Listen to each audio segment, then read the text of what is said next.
I work principally as a conceptual artist. Most of my clients are in the defense industry. I occasionally work directly for the military, but most of the time I work for civilian corporations that are defense contractors. They build weapon systems and things for the military.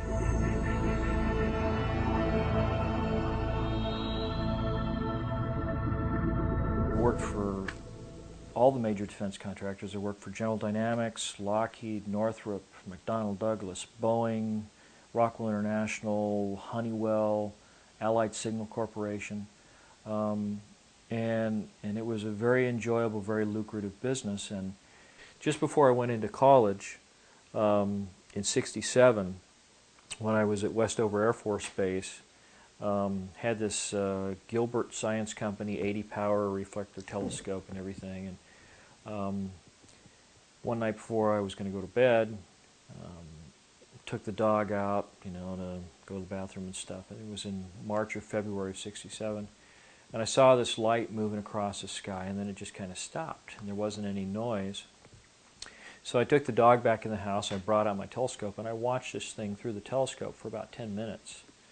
And then, in fact, it was hovering directly over the facility where they kept the nuclear weapons, the storage facility near the alert hangars at Westover Air Force Base.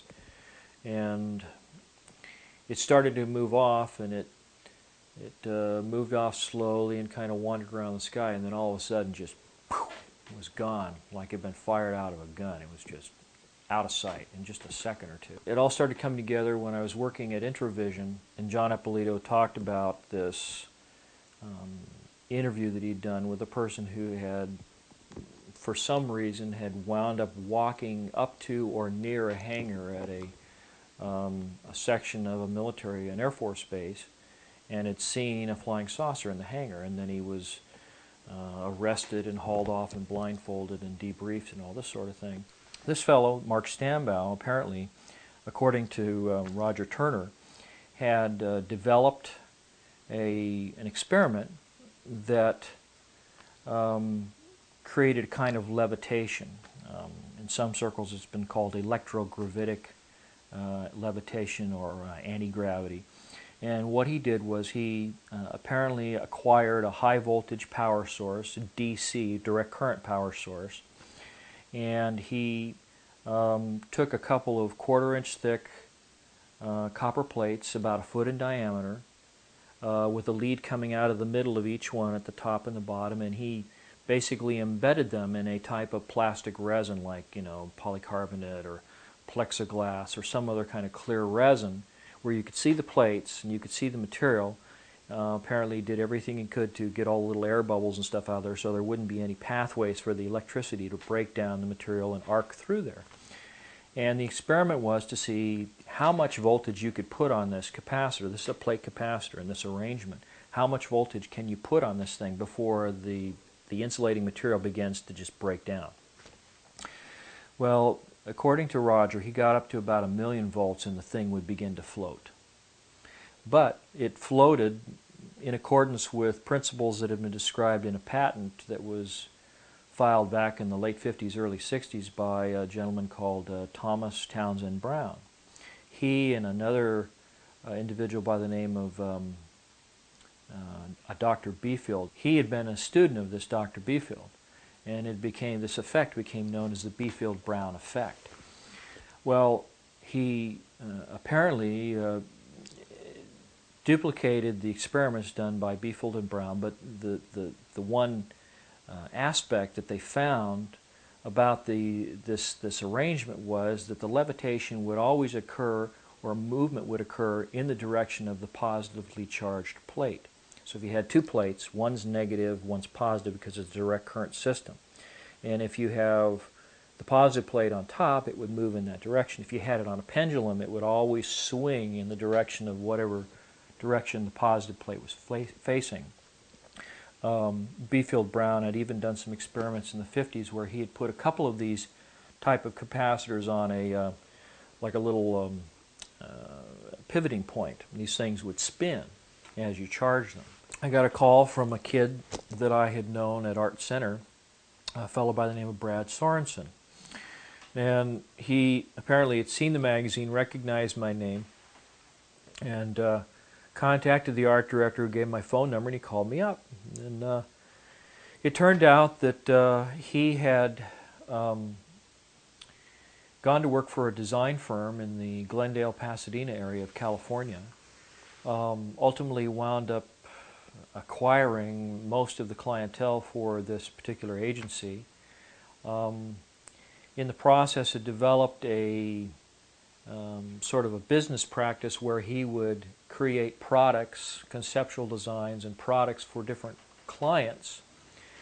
And the way he structured his business, he would set it up so that if he came up with some new and novel design, something that was patentable, the client would pay to have the patent secured, and then he would agree, if the patent was in his name, he would agree to license it exclusively to them and no one else, and then they would pay him royalties. So he got his clients to pay for all his patents, and then he had all these royalties coming in, and he was a millionaire before 30. And this is Brad Sorensen coming back to me, 8 years after school, and we're talking, and he's telling me all these interesting stories. And so there was an air show that was coming up out at Norton Air Force Base, which used to be an active Air Force base right on the eastern fringe of San Bernardino in Southern California. It's about 50 to 70 miles outside of Los Angeles, due east of Los Angeles, right along, or just north of Interstate 10. And I suggested that we get together and go to this air show, and I'd heard that they were going to have a flyby or a flying demonstration by the SR-71 Blackbird, and he seemed to know a lot about that, so I said, well, let's do that. Well, it turned out the last minute the magazine Popular Science came back again and said that they had some really, really crazy deadline for another illustration. They wanted to know if I could do it over the weekend, have it finished by the following Monday or Tuesday. So I had to beg off on this air show. But Brad had already made arrangements to go by himself, and he was going to meet me there, but he was going to bring one of his clients with him. And it turned out that this client was a tall, thin, white-haired man with glasses with an Italian-sounding last name, and was already a millionaire in his own right. He was in civilian life again after having been either a Secretary of Defense or an Undersecretary of Defense. But Brad wanted me to meet this gentleman. And if I'd known this at the time, I probably would have told the magazine to wait, because I had no idea at that point what I was going to be missing out on. And believe me, I've kicked myself ever since, because the following week, after Brad got back home and called me up and told me about the air show, he told me about what he had seen there. And apparently right about the time that the Air Force Flying Demonstration Team, the Thunderbirds, were planning to begin their show, this gentleman that Brad was with said, "Follow me," and they go walking down to the other end of the airfield, away from where the crowds were, to this huge hangar. It's at Norton Air Force Base. I don't remember the building number, but it's got to be one of the largest hangars in the Air Force inventory. In fact, on the base, it was called the Big Hangar. It looks like 4 giant Quonset hut-styled hangars that are all connected in the middle with shops and work areas out around the edges, and there's sort of a divider in the middle. But they can work on several of these C-5s in these hangars all at the same time. They can just drive them right in underneath the roof with their tail sticking out, the doors, and work on them inside, away from the weather and the heat. So this gentleman took Brad down there, and there was a cordon of military police around the hangar, and he walked up to one and he said, "What do you want? Why are you here?" And he says, "I'm here to talk to the guy who's running the show." And so the guard goes in, and out comes the same guard with a gentleman in a 3-piece suit, who immediately recognizes this fellow that Brad is with, this fellow who I speculate was probably Frank Carlucci. They go inside, and immediately after getting inside the door, this fellow apparently passes Brad off as his aide. to this fellow who's managing this exhibit that's going on inside this hangar. And this exhibit is for some of the local politicians who are secured for or cleared for high security information, and some of the local military officials. Now, it just so happens that at that very same time, I had a really good relationship with the Air Force Art Program and the Public Affairs Office for the Air Force in Los Angeles. The fellow who headed up that office at the time was a colonel by the name of Thomas Hornung. It's Hornung. I believe he's retired now in Florida somewhere. But he was a short fellow. I think he was probably about 5'5". He sort of met the minimum standards to get into the military because of his height. But very nice fellow. And I believe that he was probably the individual who did a lot of interfacing with the services to make this show happen, along with the assistance of, at that time, Congressman George E. Brown, Jr., who at the time was the chairman of the Congressional Committee on Space, Science, and Advanced Technology. So you see all these things coming together, and then when you hear what Brad described in the hanging, you start to understand why it was so significant.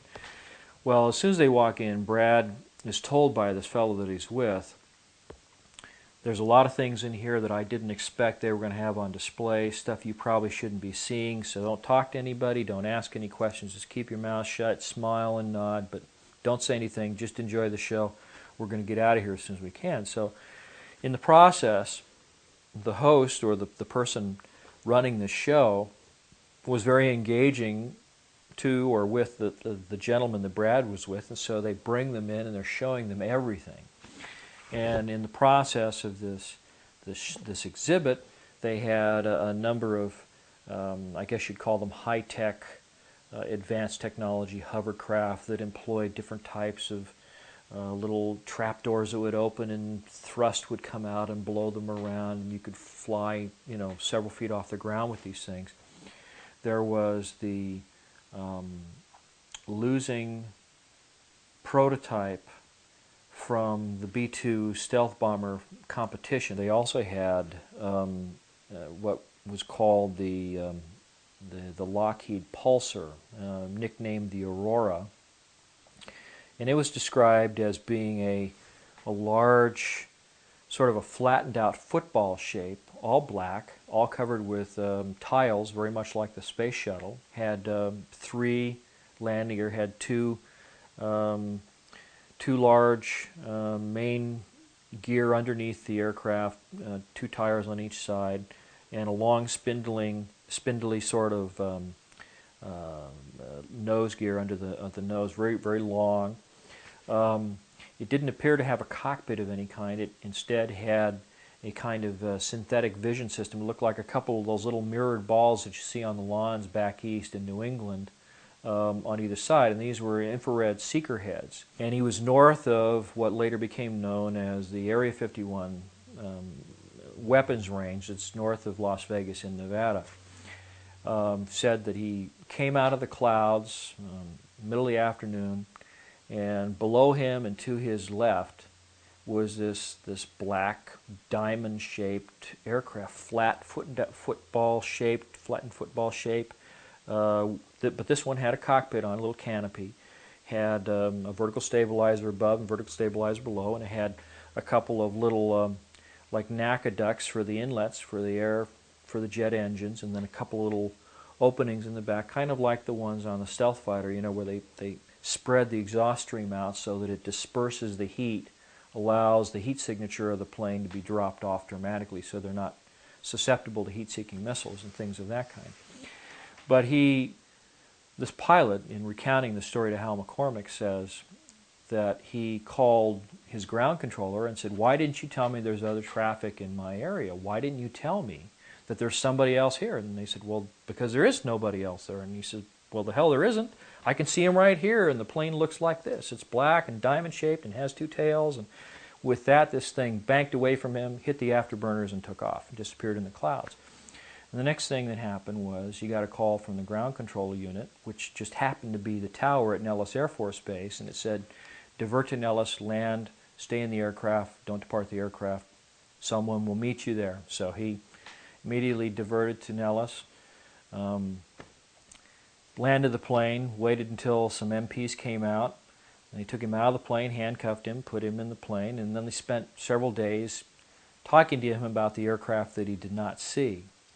And so this all kind of came full circle for me. But the thing that Brad said when he described this Aurora-type aircraft in this hangar, along with these other unusual vehicles, was that it employed a very unusual kind of technology. That it had two propulsion systems, not just one. That there were engines inside the fuselage of the aircraft that had trap doors that would open up so that it could fly using these internal engines, and then when it would get up to, say, 2.5 or 3 times the speed of sound, where the air coming over the top of this aircraft is compressed and superheated and really, really hot, forming the shock wave coming off this aircraft, that they had a way of closing all of these exhaust chutes and these inlets for these I guess there were 4 engines inside the aircraft. And there was an external type of pulse detonation engine that would operate, and there was a kind of shallow ridge that ran laterally across the belly and the backbone of the aircraft at the widest part. There were no wings and no tails on this aircraft that Brad had seen in the hangar.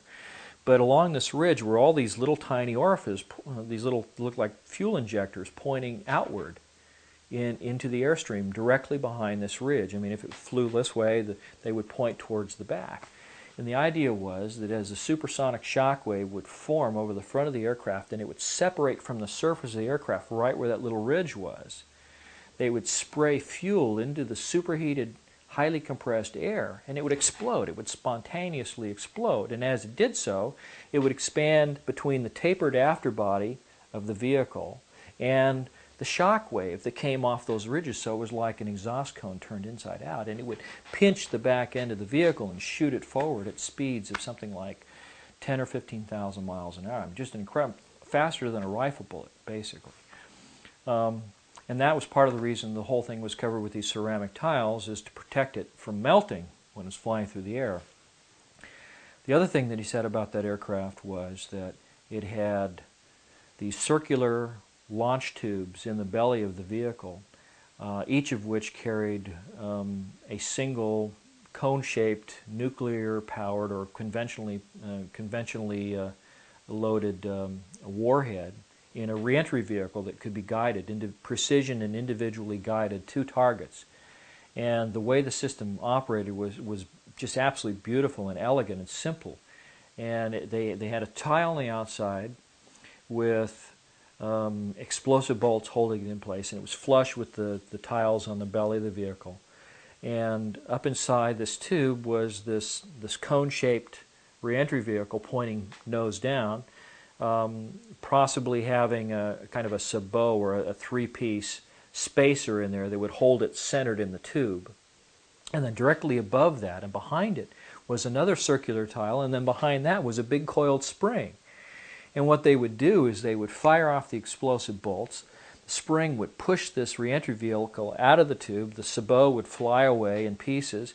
The thing would stabilize in the airstream. If you ever want to see this, take a piece of paper and curl it up into a little cone, put a little, like a fishing weight in the nose, and toss it out the window of your car when you're doing 60 miles an hour. And it stabilizes just perfect, and then it'll fly away from the car. But that's how they would launch these things, and then the spring would slam this tile down into place, and instantly you'd have perfect aerodynamic efficiency again in just a fraction of a second. So you could spit these things out. The tiles, probably explode when the explosive bolts go off. The sabot was probably fiberglass, something that would be harmless coming back through the atmosphere, because they fly at extremely high altitudes. But these things had the ability to be just about anywhere in the world in 30 minutes after launch, with the capability of 121 nuclear, probably 10, 15 megaton weapons, a tactical type nuclear reentry vehicle. And then there was the question about how many of them were made. So this this aircraft has been seen on a number of occasions, particularly coming in and out of Beale Air Force Base, which is up near, I think it's Modesto, or actually I think it's northeast of Sacramento. And it used to be the big base for the SR-71 Blackbird, which eventually was sort of decommissioned. One day when I was talking with the people at Lockheed, particularly a gentleman by the name of Tom Keaton, who was working in their Calabasas division at that time. That's where all the meetings were in their facility in Calabasas, California. He said that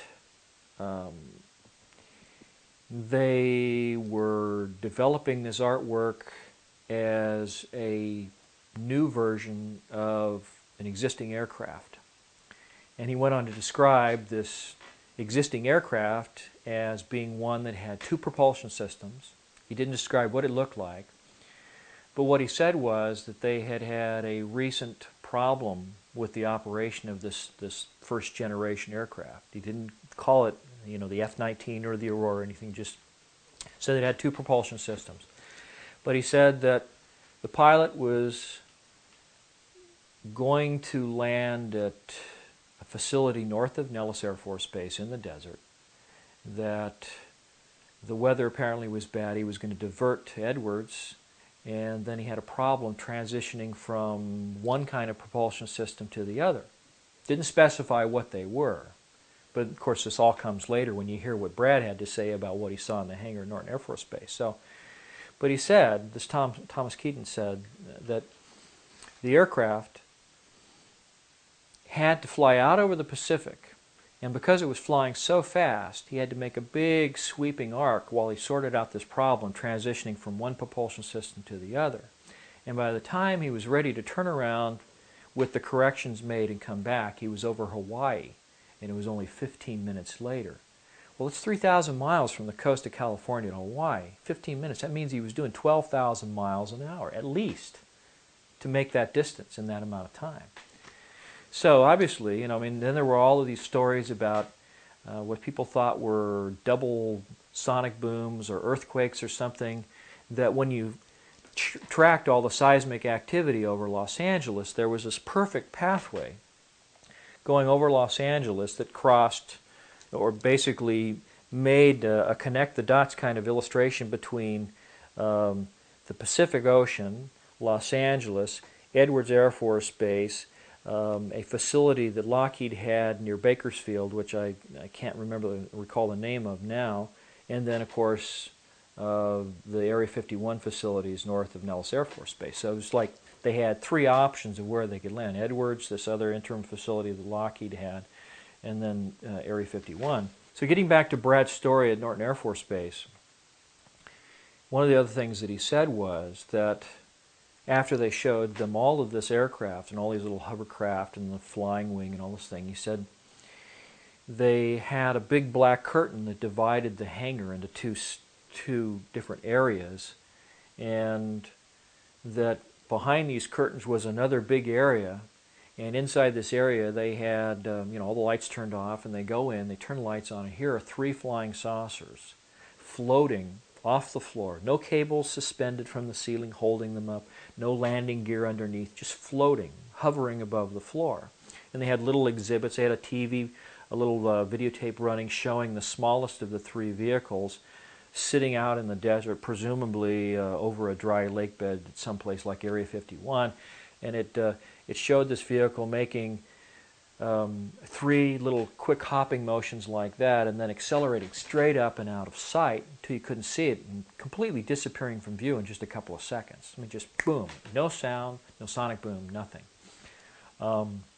They had a cutaway illustration, pretty much like the one I'll show you in a little bit, that showed what the internal components of this vehicle were, and they had some of the panels taken off so you could actually look in and see oxygen tanks and a little robotic arm that could extend out from the side of the vehicle for collecting samples and things. So obviously, this is a vehicle that not only is capable of flying around through the atmosphere, but it's also capable of going out to space and collecting samples. And it's using a type of propulsion system that doesn't make any noise. As far as he could see, it had no moving parts. And Didn't have any exhaust gases or fuel to be expended. It was just there, hovering. So he listened intently and collected as much information as he could, and when he came back, he told me how he'd seen these 3 flying saucers in this hangar at Norton Air Force Base. And on November 12th, 1988, it was a Saturday, and he said that the smallest was somewhat bell-shaped. They were all identical in shape and proportion, except that there were 3 different sizes. The smallest, at its widest part, flat on the bottom, somewhat bell-shaped, had a dome or like a half of a sphere on top, and then a little ledge around that, and then sloping sides like a skirt, and then the flat bottom. And the sides were sloping at about I'd say about a 35-degree angle from pure vertical. And the panels that were around that skirt were what had been removed so that he could see, these big oxygen tanks inside. And he was very specific in describing the oxygen tanks as being about 16 to 18 inches in diameter, about 6 feet long, and they were all radially oriented like the spokes of the wheel. But this dome that was visible on the top was actually the upper half of a big sphere-shaped crew compartment that was in the middle of the vehicle. And around the middle of this vehicle, this ledge that was perceived when you could just see the outside of this vehicle, was actually a large plastic casting that had this big set of copper coils in it. He said it was about 18 inches wide at the top, about 8 to 9 inches thick, had I don't know, maybe 15 to 20 stacked layers of copper coils inside of it. And then the bottom of the vehicle was about maybe 11 or 12 inches thick. In both cases, the coil and this large disc at the bottom were like a big plastic casting, sort of a greenish blue clear plastic, or even maybe it might have been glass. And embedded in the plastic were the coils in the section that was above, the ring that was above, around the spherical-shaped crew compartment. But then down below were these copper plates, and they were divided up into 40, well, later I determined, using my conceptual artist skills, determined there were exactly 48 sections, like thin slices of pizza pie, and each section within this casting, one big piece casting, 24 feet in diameter, probably weighed 4 or 5 tons, easy. Judging by the thickness and the diameter, it must have been monstrous in weight. Full of half-inch thick copper plates. Each of the 48 sections had 8 copper plates. The plates were half an inch thick, and then the spacing in between them was like 125% the thickness of the plates. It was about 3/4 of an inch. So the half-inch thick plates, 3/4 of an inch of this dielectric material in between, this insulating material. So here we are, back to the plate capacitors again, and the prospect of someone finding a way to use the B-field-Brown effect, this levitation effect where you charge a capacitor and it lifts towards the positive plates. Now when you got 8 plates stacked up in there, they alternate. It goes negative, positive, negative, positive, negative, 4 times. So you ultimately wind up with the positive plates always being above a set of negative plates, as you go up. The interesting thing about it was the outer edge of this disc that supported the capacitor. It was milled off at the same 35-degree angle as the rest of the vehicle, as was the edge of this ring that supported the coils. On the inside of the crew compartment was a big column that ran down through the middle, and there were 4 ejection seats mounted back to back on the upper half of this column, and then right in the middle of the column was a large, like a flywheel of some kind. Well, the synthetic vision system that's on the AR, what they called the Alien Reproduction Vehicle, it was also nicknamed the Flux Liner. This anti-gravity propulsion system, this flying saucer, one of 3 that were in this hangar at Norton Air Force Base. This synthetic vision system uses the same kind of technology as the gun slaving system that they have in the Apache helicopter, except in this case you have 2 cameras, and it picks any pair of the cameras in that pattern of 6 that are around the circumference, including the one on the top, whichever pair most closely matches the orientation of the pilot's head. So if he wants to look behind him, he can pick a view in that direction. The cameras slew in pairs, and he has a little screen in front of his helmet, and it gives him an alternating view. He has like a little set of glasses that he wears, and in fact, you can actually buy a 3D viewing system for your video camera now that does this same thing. And what it does is it uses a beam splitter, which sends part of light one way and then part of it at a right angle and offsets it by about 6 inches. And then it has an electronic shutter in there that uses these like a liquid crystal type material that darkens and becomes transparent at intervals of about 1/60th of a second or 1/30th of a second. And so the cameras, as they're looking around, are giving him a right-left view. And the goggles, the things that he's wearing, he has 2 little projection screens inside his helmet. And they both project, well, 2 cameras, but 1 projection screen. And the glasses have that special blocking device that allows one eye to see and then the other eye to see. And at the same time, the cameras are projecting right view, left view, right view, left view. But they're doing it at like 30 frames a second. And so when he looks around, he has a perfect 3D view of the outside, but no windows. So why do they have no windows? Well, it's probably because the voltages that we're talking about used in this system, similar to the experiments that were done by Mark Stambo, are probably something between, say, 500,000 and 1,000,000 volts of electricity. Brad said a couple things about this system. Now, I should also describe, he said there were 3 vehicles. The first one, the smallest one, the one was partially taken apart, the one that was shown in the video that was running in this hangar, November 12, 1988 at Norton Air Force Base, was about 24 feet in diameter at its widest part, right at the base of that flange. The next biggest one was 60 feet in diameter at the base. And based on the calculations that I did, it's a shame that we don't have the material that I sent to Leslie Kane, because I had one of Brad's original quick little drawings that he did for me to show me what it was he saw. And then based on all the dimensions and everything that he gave me, I went home and plotted it all out, figured out all the sizes, the angles, and everything. And when I was done, I came up with this particular illustration right here. This shows the cutaway. You can see the 4 ejection seats. Actually, there are 2 facing us, but there are also 2 that are sort of facing away from us on the other side of that central column. You can see the oxygen tanks down here in the corner that actually go all the way around the inside of the skirt. There's also another set of oxygen tanks that are inside the crew compartment sphere. And then, let's see here, right in this area here is the large flywheel type mechanism that's right at the center of this device. And then around the circumference here, you can see this ring. Okay, yeah, I'm sorry about that. You can see the ring that's basically the coils. Now, I started looking at the design of this thing,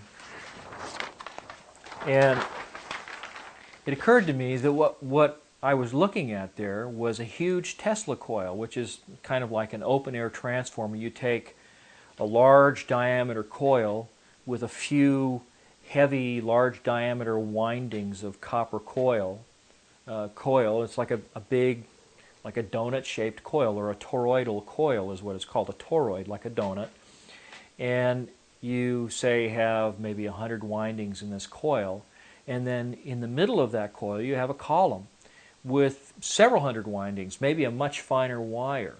But what happens is when you throw electricity on this large diameter coil, it creates a field, and the field is itself shaped like a big invisible donut. And the field lines in this toroidal or donut-shaped field that's around the electrified coils, the field lines are all in planes that are radially oriented, just like the capacitors. And so what happens is you have a transformer. You put a certain amount of electricity on the few windings in the large diameter coil, and what they do is they induce, through inductance is the electrical term, they induce a much higher voltage of electricity on these many, many windings that are on that central column. It's like a transformer. You get step up or step down, which means you can go from, say, a low voltage with a very high amperage or amount of electricity flowing through the wires, and you can change that to a very high voltage with low amperage or a low amount of actual voltage, but the potential, the punch behind it, the voltage, is much, much higher. And that's what this system does, is it takes electricity, according to Brad, two large 24-volt marine-style batteries, these deep charge type marine batteries that they use on, you know, these big boats in the military and stuff. You basically use that to somehow put an alternating current through these windings. You step up that electricity through the secondary coil that's on the column in the middle. You get this extremely high voltage. You can selectively put the voltage on any of these 48 capacitor sections. Well, why would you want to do that? I mean, if you're using just a normal Tesla coil, you usually only have maybe one or two capacitors in the whole system. But you're talking about a different type of capacitor here. You're talking about capacitors that are made up of plates. Plates that are shaped like long, thin triangles. And they're all radially oriented, just like the spokes of the wheel, just like the oxygen tanks, just like the field lines from that large diameter coil. So you begin to realize as you look at this system, if you're an electrician or you just somebody knows a little bit about Tesla coils and the way that they're set up, you begin to realize that the orientation of the components is really the key to making the system work. Why so many different capacitor sections? Well, okay, if you just have one big disc like Mark Stambaugh did with his experiment at the University of Tucson, which, by the way, was confiscated by men claiming to be from the government that were claiming privilege under the National Security Act. They took all this stuff, interviewed all of the people that saw the experiments, told everybody to keep their mouth shut and not talk about it. But I heard about it from his roommate who knew what had happened. But in that case, you just get levitation, but you don't get any control. You have this thing floating around, and it's just sort of floating on, you know, whatever this field is that it's producing. But you don't have any control. So what happens? You break that disc up into 48 individual sections. And then you can decide how much electricity you want to put on this side or over there on that side. And so you control the amount of electricity, the amount of thrust and vectoring that you get. You can make the thing roll around like a coin about to come to stop after you flick it onto a desk. You can make it go straight up. You can make it bank and turn, yawn, pitch, whatever you want to, by virtue of the fact that you can control where the electricity goes in those 48 different sections. And if you ever take a circle and you divide it up into 48 equal sections, you'll find that those are really thin little slices. I mean, they're like maybe 1/10 or 1/12 of the kind of typical wedge you get when somebody slices you a piece of pie, a pizza, you know, or something.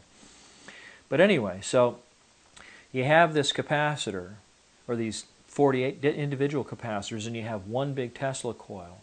So you've got to have some kind of a rotating spark gap, just like the distributor in your car, that sends the electricity out to each of those sections, and then you have to have some way of controlling how much electricity goes to each one. So, but the system explains itself in a way, because you've got four pairs of plates, you know, 4 sets of one positive, one negative, times 48 sections. So what do? You have your spark gap set up so that if you want to have only a little bit of electricity on this one particular capacitor module, you only charge 2 of the plates in the stack. You want a little bit more on the one next to it, you charge 4. You want a watt, you charge 6. And if you want the maximum thrust from that one particular module, you charge all 8. So that's how they can control it subtly.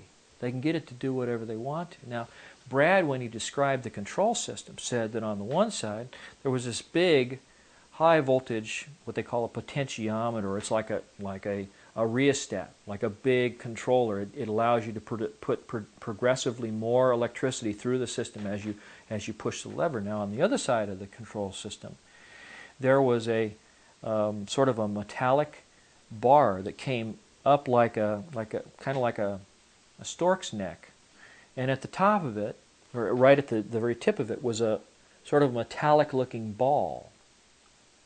Well, attached to that ball was a kind of a bowl that seemed to just hang off the bottom of that ball. It just almost like it was magnetically attached to it.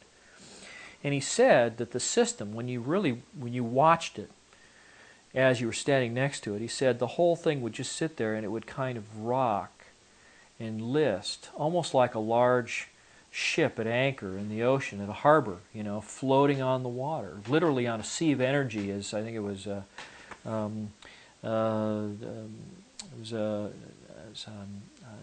Dr. Morey did experiments with different kinds of energy, something that may have been scalar energy up in Utah back in the 20s or the 30s, I believe it was.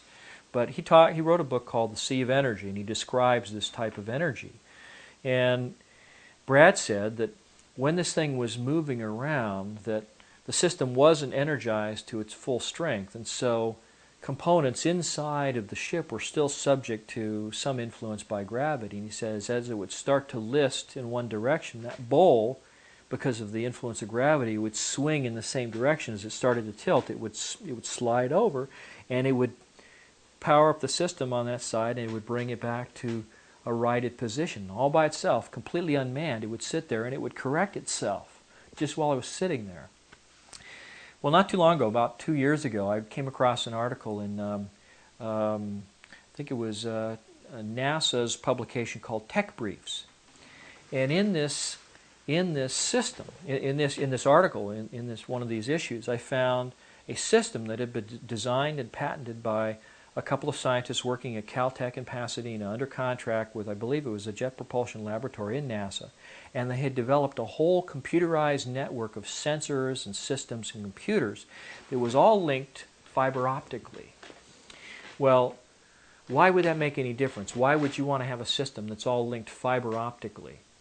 And the reason is that if you find a way to control gravity and maybe reduce the mass of a vehicle, the very thing that makes it float, if you find a way to reduce the mass of the vehicle and propel it at ungodly speeds, like in the video where Brad said it hopped 3 times and then pew, took off like a shot, if you're able to do that, then what are the other side benefits of that? If you've somehow found a way of tapping into this scalar field, this zero-point energy, if what the scientists believe is true, that the zero-point energy is actually what keeps the electrons around the atomic structure of everything in our universe, so it keeps them energized, it keeps those little electrons spinning in their different clouds around the nucleus of every atom in our world, keeps them going, keeps them from crashing into the nucleus like a satellite orbiting the Earth that gets pulled into the atmosphere by gravitational drag.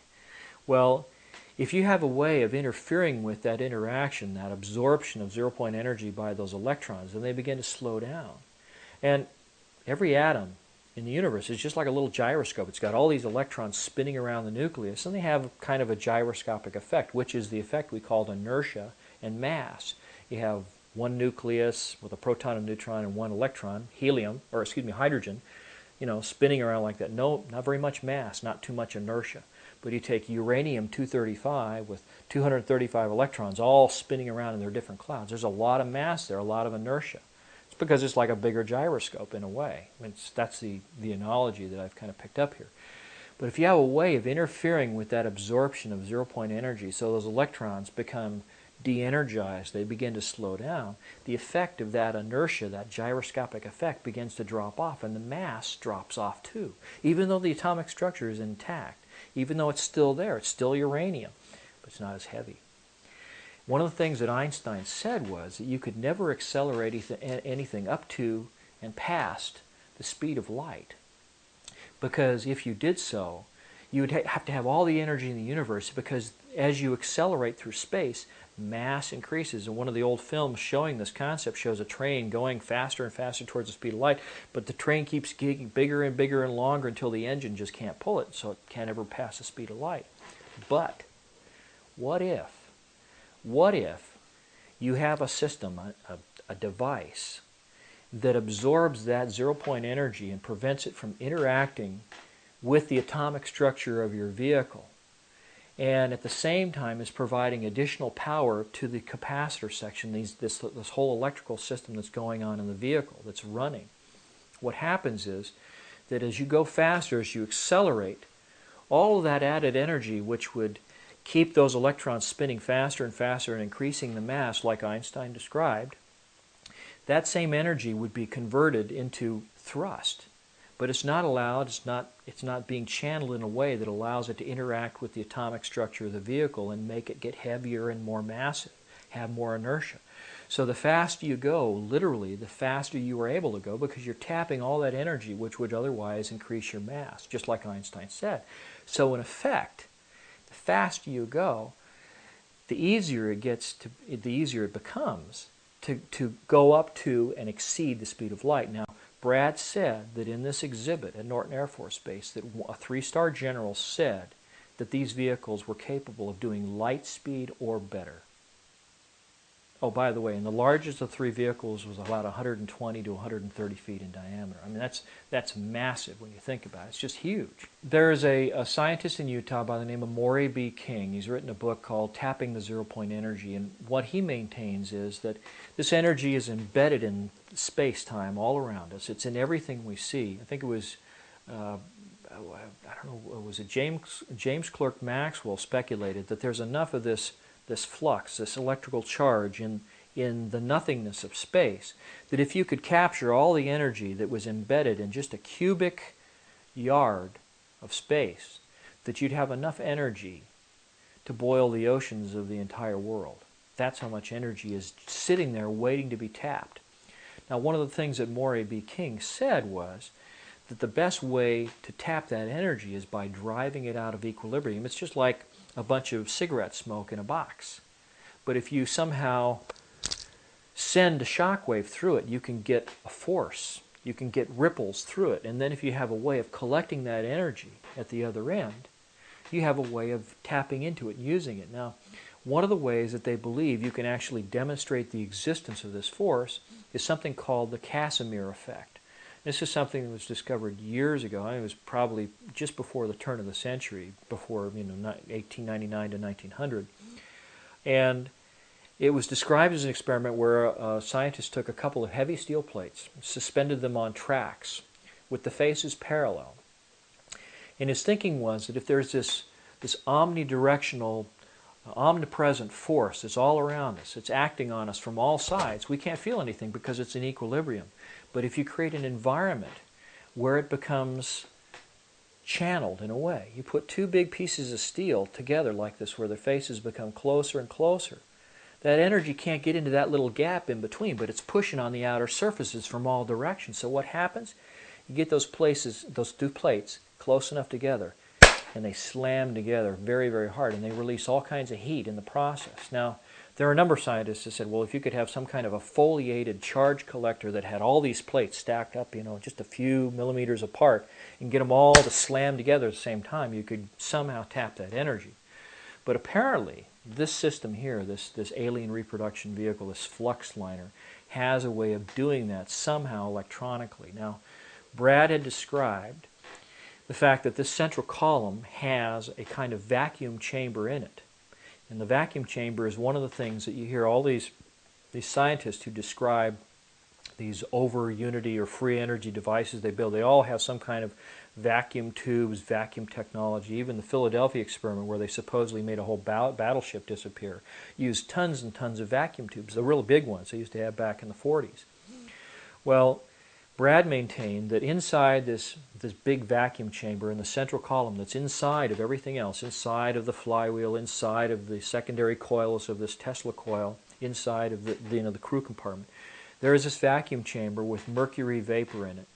Now, mercury vapor, metallic mercury, when it becomes a vapor, is what they call a noble gas. It will conduct electricity, but it produces all kinds of ionic effects. These little molecules of mercury become charged in unusual ways, and if you fire a tremendous amount of electricity through mercury vapor that's in a partial vacuum, there's something special, something unusual that happens in that process. And I believe it's the process that Maury King described when he said driving the energy in the vacuum out of equilibrium, putting some kind of a shock wave through it, sending a big electrical charge through there, like like one of those plasma spheres. You see, you touch them and little lightning bolts come over and touch the side where you touch it with your fingers and stuff. The same kind of thing, but in a very controlled, very directional kind of way. Now, the other thing that I believe happens here is that as this system begins to tap into this zero-point energy and is drawing it away from the local environment, the whole craft becomes lighter in weight. It becomes partially mass canceled, if you will, which is one of the reasons why just a little bit of energy on the capacitors can shoot it all over the place. Now, I talked about this article in Tech Briefs where they were developing a whole system that was all linked by fiber optics. It allows you to evaluate and control computers and different systems.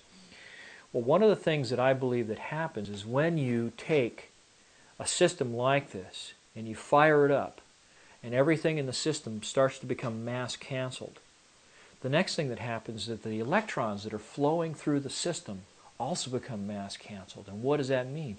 It means that as that system and all the electrons flowing through that big Tesla coil become mass canceled, it also becomes the perfect superconductor, which means the efficiency of the system goes right through the ceiling.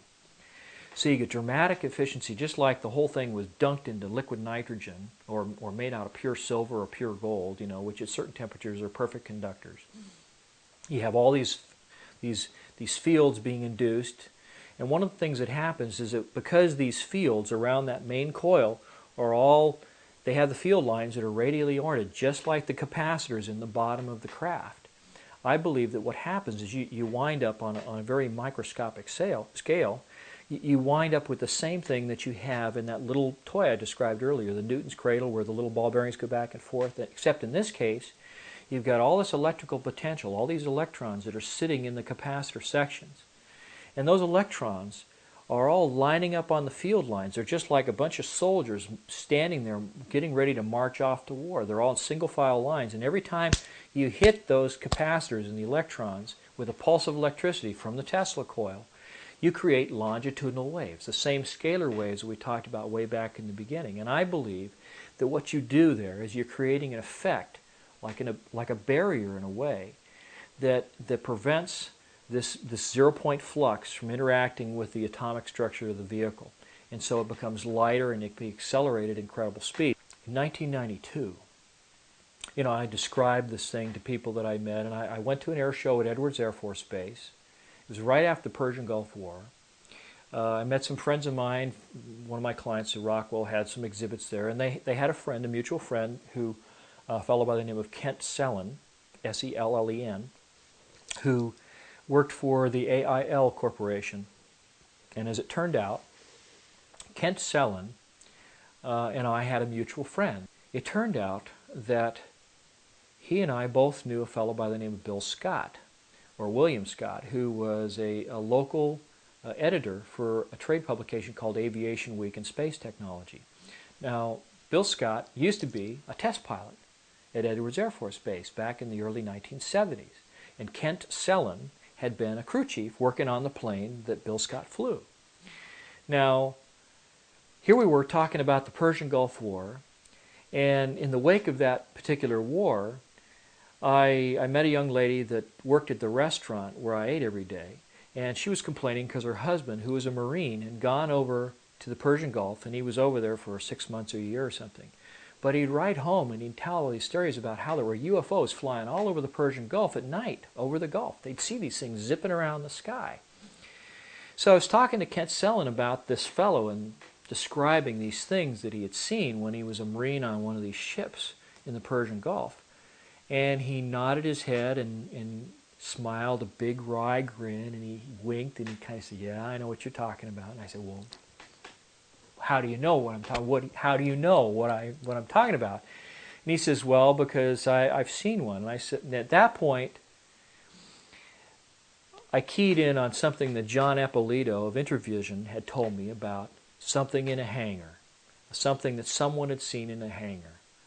And then I remembered something that a young lady who claims to be a UFO abductee, she said she'd met a young lady who was in the Air Force, worked at Edwards Air Force Base. Her husband was a security guy that worked at North Base, which is a facility where they keep all these classified aircraft.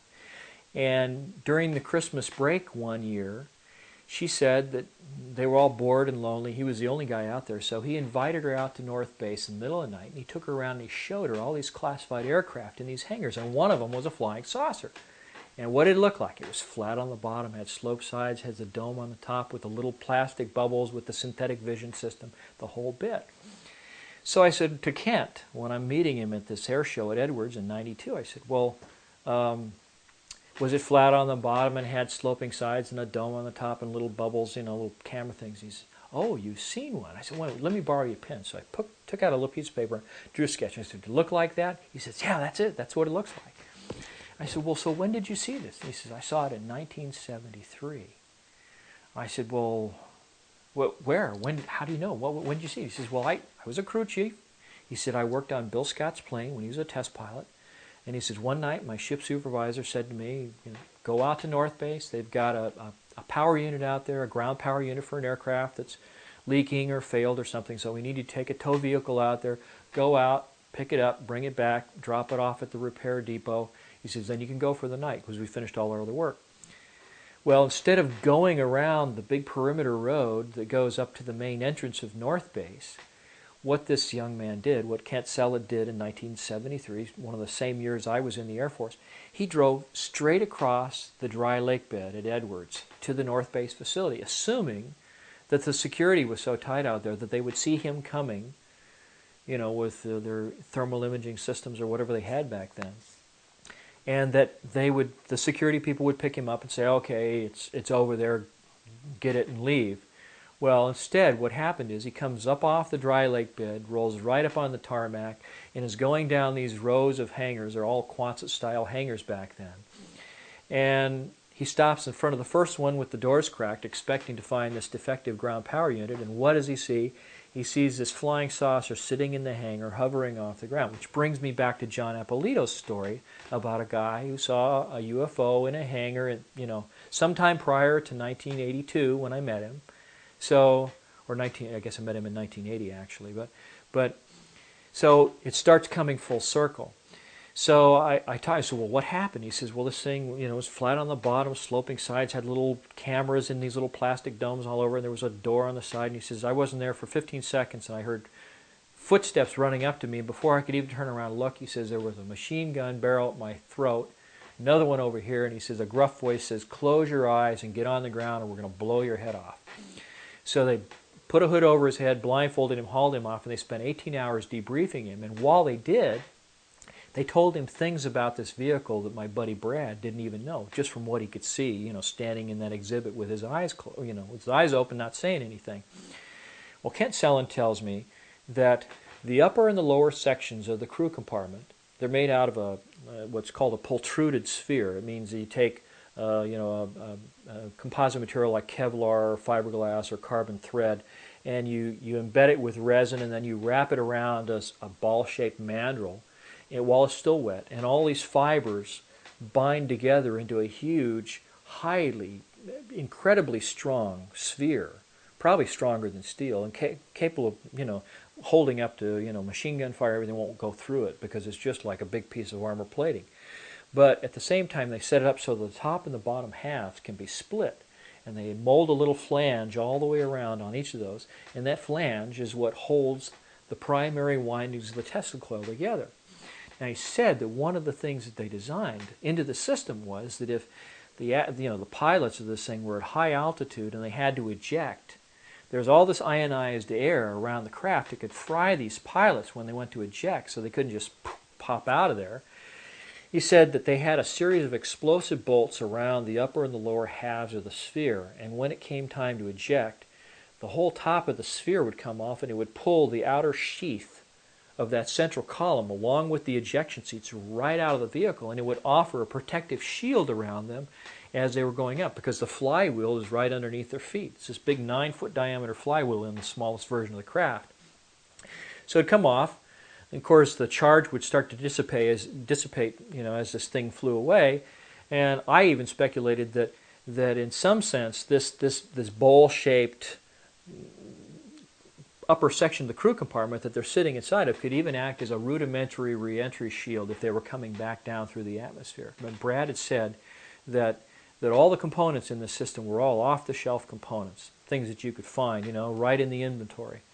But they have their own oxygen supply, and he says they eject once they get below 15,000 feet, and the individual seats come down off this central column on a set of rails, just like little railroad cars. They come off one by one, and pew, the parachutes come out, and away they go. I looked at all this information that I got from Brad. I saw, you know, realized there's a mechanical arm that can extend out from, you know, these little trap doors that open up on the side of the vehicle. It's obvious that these things are capable of space travel. And then I remembered something that he even denies telling me now, but 10, 15 years ago when I was first talking to Tom Bearden, one of the first things that he ever told me when I was talking about scalar effects and, you know, what it was and what it does and how does it work and are the Soviets weaponizing this technology, all these things that he was speculating about, one of the things that he said, just off the top of his head, probably didn't even realize the significance of it at the time, and he since has denied saying it. One of the things that he said was, have you ever wondered why the NASA budget has been cut back so severely? Well, it's because they've got all this other technology that is so much better, so much faster. I mean, light speed or better, come on. So much better than rocket-propelled spaceships that take months, sometimes years, to get to the outer reaches of the solar system. Why would you put millions and millions of dollars in, I mean, what, a public works program for scientists? Why invest all that money when you have this system, classified system that's used exclusively, like probably by the National Security Agency, the CIA, or Air Force intelligence or something, but it'll go anywhere in the solar system in hours compared to months or years. Why spend all that money on NASA when you've got something that'll go there right now? Right now. So when people speculate that there may be a manned base on the backside of the moon, or there might be bases on Mars, I can tell you that I am almost positive that that's true. In fact, I am positive that it's true. He says, well, I work at the B-2 bomber facility out at Plant 42 in Palmdale in Lancaster. And so I've had a tour of that through the Air Force Public Affairs Office. I got a tour of that whole facility. I know right where that is. I've been there. He says, well, then you also probably know that catty corner across from the big production facility for the B-2 bomber, down at the southwest corner of the field is the Lockheed Skunk Works, that huge complex down there. I said, yeah, I know exactly where that is. He says, well, a year ago, this would have been the summer of 1992, he said, after they passed this legislation that said you can't smoke indoors anymore in any government-sponsored building, this kind of thing. He says, I was outside about 10:30 at night because I worked a late shift, and he said, smoking a cigarette. And he said, I noticed that the sheriff's deputies were blocking off all of the streets surrounding Plant 42. And when they do that, and I've since confirmed that they do that because I got a ticket coming out of that same facility doing some work for Rockwell a year and a half later. But the sheriff's deputies confirmed that, yes, in fact, when any time there's a classified aircraft that's coming into land or is departing from Plant 42, they block off civilian traffic and all the surrounding streets so they don't see any of the classified stuff. So he says, I noticed all the streets being blocked off. He says, I can see the red and blue lights around the perimeter of the base. And he said, then I noticed that all of these big mercury vapor lamps that are around the edge of the roof for the Lockheed Skunk Works all are extinguished. And he said the big bypass doors in front of this huge hangar, it must be like between 250,000 and 500,000 square feet. It's a mammoth hangar, probably 12-story tall ceilings, just huge building. The doors are open, and sitting out in front of this hangar is this circular formation of these vehicles, but they're really weird vehicles. They're like these little, it's like a little tractor with a turret on it, and the turret has a big mechanical arm with a basket on the end of it. It's the kind of thing that these electrical linemen use to work on these high tension power lines and stuff. But the baskets are all up in the air, and strung from each one of them in this big circle is this big black curtain that comes down, and there's sort of a rope that ties them all together, and they're in a circle. And he said that that particular night was a very smoggy summer evening in 1992, and he said in Palmdale it gets so smoggy up there that the city lights make the sky glow a sort of a dull orange. And he said, I looked up above this circle of vehicle, and up above them at about 500 feet was this big black lens-shaped flying saucer just sitting there above the vehicles. And out of the midst of this group of vehicles, a man comes out with a big blue-green handheld flashlight, shines it up the vehicle, flashes it 3 times. He said there are 3 blue-green lights underneath the vehicle, and they flash at him 3 times. And then this thing lowers down into this cluster of vehicles. The arms all extend out over the center, cover it all up, and then they all trundle into the hangar. The doors close, the lights come on, the sheriffs leave. Well, he said he smoked a lot of cigarettes for the next week after that, waiting to see something else. And a week later, his patience was rewarded. And he said that the whole process reversed itself. He says the lights go out, the doors open, this cluster of vehicles come out, the arms all stand up like this. And he said after a while, he said this thing silently raises up to about 500 feet above the vehicles. The guy comes out with the flashlight, flashes 3 times, it flashes its lights at him 3 times. And then, he said, this thing took off, covered the entire length of the runway, which is right next to the B-2 facility, went past him and disappeared into the dark in under 2 seconds. And he did it, this vehicle did it without any noise, without any supersonic shockwave, no sonic boom, nothing, just pew, like it had been fired from a cannon. He says, it changed my life. He said, it changed my whole perspective, because he says, then I says, I know they got anti-gravity. He says they got massless propulsion. He says they've got technology that they might have even gotten recovered from some kind of a spacecraft that came from God knows where, some other star system. But he says the fact is they've got it. We go to the patent office and we start looking for patents. And we find patents by Nikola Tesla that all go all the way back to the 1890s that look just like this technology. These energy transmitters, these Tesla coil type things that he was designing, which also had coils, just like the one in the alien reproduction vehicle, where the outer bank of the coils are sloping at an angle, almost like a section cut out of a cone, or a frustrum is what they call it. Then we find a diagram, and this is one of the things that I sent to Leslie Kane that I wish we had here now, but there was a patent, and the patent was filed by a James King Jr., and this patent looks just like this system, except that instead of having a dome for a crew compartment, it has a cylinder in the center of that thing, that same shape, the flat bottom, the sloping sides, has the coils around the circumference, has the capacitor plates that are all radially oriented. Filed in initially in 1960, the patent was secured in 1967, the same year that this photo was taken near Provo, Utah. And the clincher is, the guy who filed the patent worked with Townsend Brown. Townsend Brown had worked at a laboratory near Princeton, New Jersey with a scientist by the name of Agnew Bonson. In the Bonson laboratories, they did all these experiments that they presented this, what they were calling electrogravitic propulsion, to the Navy. And the Navy basically poo-pooed it, at least according to the stories. They didn't seem interested, and yet on film, there's a film available now. You can get it from Atlantis Rising magazine and a couple other places. There is some video that was converted from the 16mm film that was shot by Agnew Bonson's daughter. Originally it was called Daddy's Laboratory, and it shows all these experiments that Bonson and Thomas Townsend Brown did, along with their assistant James King, who filed the patent, that show little discs, levitating and shooting off sparks and stuff. And so it all kind of comes full circle. You see that not only have they got the technology, they've got the technology in deployment. Not only does it fly, but it looks just like the patents that were filed back in the 60s.